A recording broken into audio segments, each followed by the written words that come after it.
नमस्कार दर्शक बंधु आपण को आम चैनल को स्वागत। आज कार्यक्रमटी समस्त मिथुन राशि व्यक्ति विशेषों बहुत अधिक गुरुत्वपूर्ण रही कारण यही वीडियो रे आपणकर संपूर्ण मासटी केमिति रहिबो कौन परिवर्तन आसिब आपणक जीवन रे एवं ग्रह मानकर गोचर राशि परिवर्तन आपण मानक पई केमिति रहिबो केउ क्षेत्र रे अधिक परिवर्तन आपण देखिबे विशेष भाव रे ही एप्रिल मासरे केउ क्षेत्र गुड़िकर आपणकर समस्या गुड़िक बढ़ी जीवो सेही विषय रे विस्तृत भाव रे आलोचना करिबा एवं सबुठारु बड़ कथा हेउची आपणकर राशिटी मिथुन हेले मध्य आपणक नक्षत्र अनुଯାयी शुभ प्रभाव पड़िबो ना अशुभ प्रभाव पड़िबो कारण गोटे राशिर तीनोटी नक्षत्र रही थाए तेणुकरी राशिटी मिथुन हेले मध्य नक्षत्र अनुଯାयी भिन्न भिन्न प्रभाव पड़ी थाए तेणुकरी आपणक उपरे कि प्रकार प्रभाव पड़िबो एवं केउ क्षेत्र गुड़ी को विशेष भाव में सतर्क रहिबे एही वीडियो रे आगो को आपणक जणाइबी।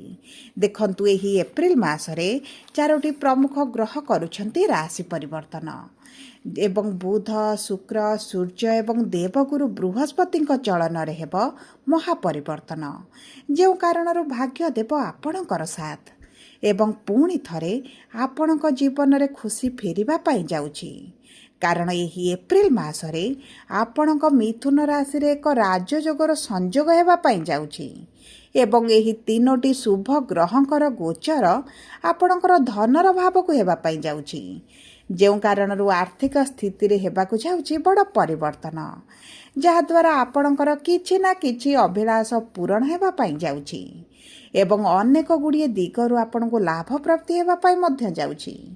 तेबे आसंतु जानिबा एही एप्रिल मासर केबेठारू केउ क्षेत्र रे एवं की प्रकार परिवर्तन हेबा पाई जाउची एवं सबुठारू मुख्य कथा हेउची कोन रहिछि प्रतिकार जहाँ आपणकर अशुभत्व को दूर करिबो एवं शुभाशुभ फल को वृद्धि करिबो एही वीडियो माध्यम रे आपन को जणाइबी किंतु वीडियोटी आरंभ करने पूर्वरु जदि आपणकर भी मिथुन राशि होई थाए एवं आपण भी ईश्वर को आंतरिक भक्ति एवं विश्वास करती तेबे वीडियोटी को लाइक करंतु कमेंट बॉक्स रे जय जगन्नाथ जय माँ लक्ष्मी अवश्य लिखि दियंतु ता सहित आम सह जोगाजोग करबा पई वीडियोर मध्य भाग एक व्हाट्सएप नंबर टी दिया जाइछि जो नंबर साहाय्य आपण आम सह जोगाजोग करी निजर नूतन कुंडली प्रस्तुत करि परिबे कुंडली विश्लेषण कराई परिबे किंबा आपणकर चाकरी विवाह व्यवसाय प्रेम संपर्क शिक्षा स्वास्थ्य को नहीं किछि समस्या रही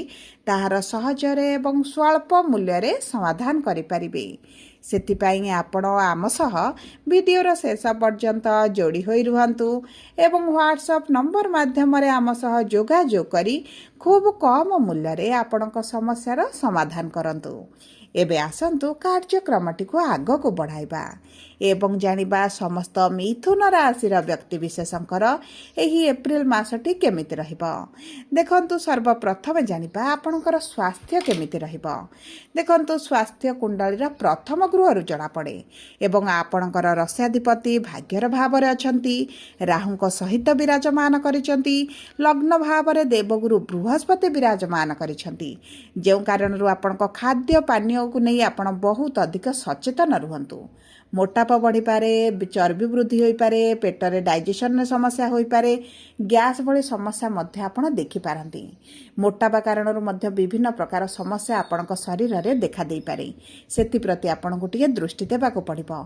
संपूर्ण मासटी देवगुरु बृहस्पति आपणकर लग्न भाव रे रहिबे जो कारणरू एही खाद्य जातीय समस्या आपणकर बढ़ी पारे विशेष भाव में आपण जदि ट्रैवल करूचंती कोनोसी स्थान को दूर यात्रा करूचंती तेबे तो निश्चित भाव में आपणकर खाद्यर बहुत अधिक दायित्व नियंतु एवं आपणकर थंडा ज्वर खास सर्दी सहित पेट जातीय समस्या झाड़ा भली समस्या मध्य आपणकर देखा दे पारे तेणुकरी एही सब दिग प्रति आपण को बहुत अधिक सतर्क रहिबा को पड़िबो नचेत विशेष भाव में कोनोसी बड़ समस्या आपणकर आसीबो नाही। एबे आसंतु जानिबा किपरि रहिबो आपणकर आर्थिक क्षेत्रटी। देखंतु अर्थर भावर स्वामी हेउचंती चंद्रमा एवं चंद्रमा 2.5 दिन रे थरे राशि परिवर्तन करंती किंतु आपणकर लाभर भाव ଭାବରେ ଶୁକ୍ର ବିରାଜମାନ କରିଛନ୍ତି, ଭାଗ୍ୟର ଭାବରେ ବୁଧ ବିରାଜମାନ କରିଥିବାରୁ ଏବଂ କର୍ମର ଗୃହରେ କର୍ମର କାରକ ଗ୍ରହ ଶନି, ସୂର୍ଯ୍ୟ, ମଙ୍ଗଳ ଏକତ୍ର ଥିବାରୁ କର୍ମକ୍ଷେତ୍ରରେ ଉନ୍ନତି ସହିତ ରୋଜଗାରରେ ବୃଦ୍ଧି କାରଣରୁ ଆର୍ଥିକ ସ୍ଥିତିରେ ସ୍ୱଚ୍ଛଳ ପରିସ୍ଥିତି ଦେଖିବେ। ବିଶେଷ ଭାବରେ 14 ଏପ୍ରିଲ ପରେ ଆପଣଙ୍କର ଆର୍ଥିକ କ୍ଷେତ୍ରରେ ବଡ଼ ପରିବର୍ତ୍ତନ ଆସିବ। ଆପଣଙ୍କର ଯଦି ଅର୍ଥ କେଉଁଠି ଫସିକି ରହିଛି ତାହା ମିଳିବାର ବହୁତ ସମ୍ଭାବନାଟି ବଢ଼ିଯିବ। ଯଦି ଆପଣଙ୍କର କିଛି ସରକାରଙ୍କ ସ୍ତରରେ ପ୍ରୋଜେକ୍ଟ ଫସିକି ରହିଛି, କିଛି ଡିଲ୍ ଫସିକି ରହିଛି, କିଛି ଅର୍ଥ ଫସିକି ରହିଛି ଯାହା ଆପଣଙ୍କୁ ମିଳିପାରୁନଥିଲା, 14 ଏପ୍ରିଲ ପରଠାରୁ ସମ୍ଭାବନାଟି ବଢ଼ିଯାଉଛି ଏବଂ ତାହା ସହିତ ଅଷ୍ଟମ ଭାବର ସ୍ୱାମୀ ଯେହେତୁ କର୍ମର ଭାବରେ ଅଛନ୍ତି, ଆପଣଙ୍କୁ ସରକାରୀ ସହାୟତା ପ୍ରାପ୍ତି ହୋଇପାରେ, ସରକାରଙ୍କ ମାଧ୍ୟମରେ କିଛିଟା ଅର୍ଥ ଲାଭ ହୋଇପାରେ, କିଛି ସାହାଯ୍ୟ ପ୍ରାପ୍ତି ଲାଭ ହୋଇପାରେ ଏବଂ ବିଶେଷ ଭାବରେ ଆପଣଙ୍କର ଯଦି କିଛି ପ୍ରପର୍ଟି ଫସିକି ରହିଛି ଏବଂ ଆପଣଙ୍କର ଅର୍ଥ ମଧ୍ୟ ସେହି କାରଣରୁ ଫସିଯାଇଛି ତାହା ମଧ୍ୟ ଆପଣଙ୍କୁ ମିଳିପାରେ। ଏବେ ଆସନ୍ତୁ ଜାଣିବା କିପରି ରହିବ ଆପଣଙ୍କର ଶିକ୍ଷା, ପ୍ରେମ ସମ୍ପର୍କ ଏବଂ ସନ୍ତାନର ଯୋଗ। ଦେଖନ୍ତୁ, ଶିକ୍ଷାର ଭାବର ସ୍ୱାମୀ ହେଉଛନ୍ତି ଶୁକ୍ର, ଯିଏ ଆପଣଙ୍କର ଏକାଦଶ ଭାବରେ 19 ଏପ୍ରିଲ ପର୍ଯ୍ୟନ୍ତ ରହିବେ। କିନ୍ତୁ 19 ଏପ୍ରିଲ ପରେ ଆପଣଙ୍କର ଦ୍ୱାଦଶ ଭାବକୁ ଗୋଚର କରିବେ, ମାନେ ଆପଣଙ୍କର ସ୍ୱୟଂର ରାଶିରେ ରହି ଶିକ୍ଷା କ୍ଷେତ୍ରକୁ ବହୁତ ଅଧିକ ପ୍ରଭାବିତ କରିବେ। ଦେଖନ୍ତୁ, 19 ଏପ୍ରିଲ ପର୍ଯ୍ୟନ୍ତ ଯଦି ଆପଣ କିଛି ପରୀକ୍ଷା ଦେଉଛନ୍ତି, ଇଣ୍ଟରଭ୍ୟୁ ଦେଉଛନ୍ତି, ଏଣ୍ଟ୍ରାନ୍ସ ଦେଉଛନ୍ତି, ଆପଣଙ୍କ ପାଇଁ ଶୁଭଦାୟକ ରହିବ।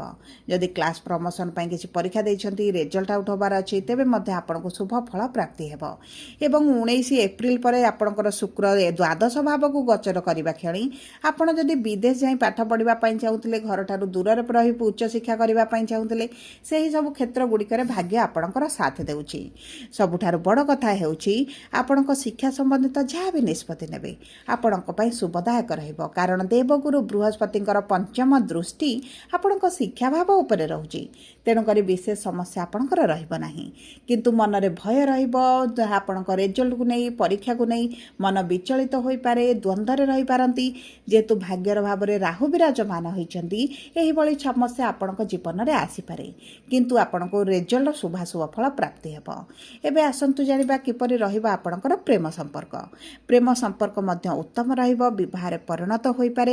ଯଦି ଆପଣଙ୍କ କୁଣ୍ଡଳୀରେ ପ୍ରେମ ବିବାହର ଯୋଗ ଅଛି, ତେବେ ତ ନିଶ୍ଚିତ ବିବାହ ହୋଇଯିବ। ଯଦି ବିବାହରେ କିଛି ସମସ୍ୟା ଦେଖୁଛନ୍ତି, ତାହା ମଧ୍ୟ ଦୂର ହୋଇଯିବ।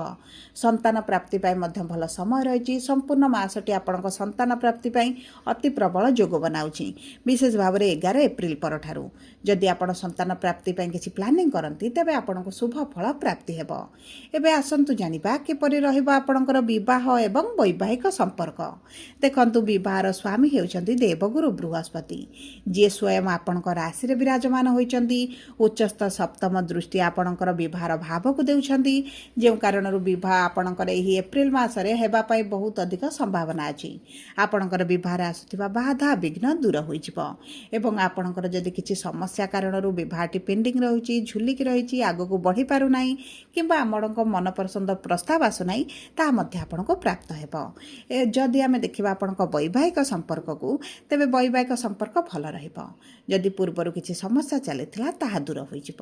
ପତି ପତ୍ନୀଙ୍କ ମଧ୍ୟରେ ମଧୁରତା ବଢ଼ିବ, ପାରିବାରିକ ଅସନ୍ତୋଷ ଆପଣଙ୍କର ଦୂର ହେବ। ବିଶେଷ ଭାବରେ 11 ଏପ୍ରିଲ ପରଠାରୁ ଆପଣଙ୍କ ପାରିବାରିକ ସ୍ଥିତିରେ ଧୀରେ ଧୀରେ ଉନ୍ନତି ଆପଣ ଦେଖିବା ଆରମ୍ଭ କରିବେ। ଆପଣଙ୍କ ସାଥୀଙ୍କ କ୍ୟାରିୟରକୁ ନେଇ ଯଦି ଚିନ୍ତିତ ଥିଲେ, ତେବେ ଚିନ୍ତାର କୌଣସି ଆବଶ୍ୟକତା ନାହିଁ। ଆପଣଙ୍କ ସାଥୀଙ୍କ ଭାଗ୍ୟ ତାଙ୍କ ସାଥ ଦେବ। ଯଦି ଶାରୀରିକ ଅସୁସ୍ଥତା ଅନୁଭବ କରୁଥିଲେ, ତାହା ମଧ୍ୟ ଦୂର ହୋଇଯିବ।